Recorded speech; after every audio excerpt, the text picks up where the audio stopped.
आवाज़ की दुनिया के दोस्तों, आप सभी को एक बार फिर से मेरा प्रणाम।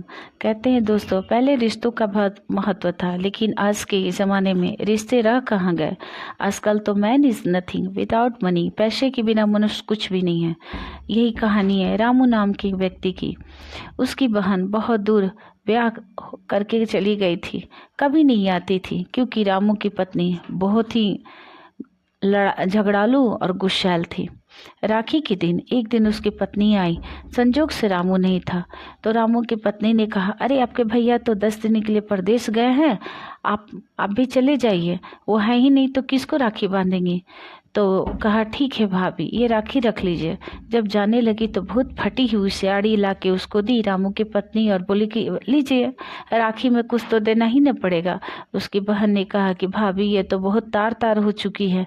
तो बोली कि देखिए ना, पेटी में रखे थे, इसको चूहा खा गया था। कोई बात नहीं, हमको तो बहुत दिक्कत है, आपके भैया तो एक एक पैसे के लिए तरस रहे। बोली कि ठीक है। जब वो लौट रहे थे, रास्ते में एक आम का पेड़ था, वहाँ बैठ के रोने लगी। बोली कि आज मेरा भैया होता तो क्या ये दिन देखना पड़ता। संजोग से राम उधर से आ रहा था। उसने देखा कि पेड़ के नीचे कोई रो रहा है। जब नज़दीक आया तो देखा उसकी बहन है। बहन ने सारा हाल का सुनाया, साड़ी भी दिखाई। बोला, तुम घबराओ नहीं, अभी मैं देखो टीट फॉर टैट, जैसे को तैसा, अभी मैं मजा चखाता हूँ। दौड़ के गया, बोला, अरे भगवान क्या हुआ। तो पत्नी बोली, क्या हुआ जी, तुम्हारे मैके में आग लग गई है। जल्दी से जितना अनाज है, कपड़ा है, जो भी घर का चीज़ है, सब एक टायर में ला दो, मैं पहुँचा के आता हूँ। पत्नी ने वैसा ही किया। दहाड़े मार मार के रोई, अरे बाप, मेरे मैके में क्या हुआ। बोला, रो मत, और जो भी तुम्हारे पास कितने पैसे हैं। तो 5,000 रुपया। ला जल्दी पहुँचा के आते हैं।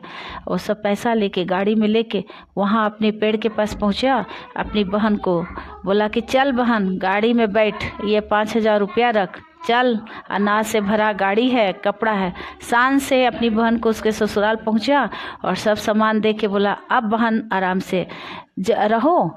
उसके बहनोई ने भी कहा, अरे साले साहब, इतना सारा सामान। तो बोला, आपको पता नहीं है, रक्षाबंधन है, मेरी बहन मेरे रक्षा के लिए ही करती, तो इसकी रक्षा कवचन तो मैं ही लिया हूँ। कोई बात नहीं, हर साल मैं आके एक गाड़ी अनाज जो भी होगा मैं इसको दूंगा। और फिर वो खाली अपना गाड़ी लेके घर आया। उसकी पत्नी ने पूछा, आपने सारा अनाज मेरे मैके पहुंचा दिया।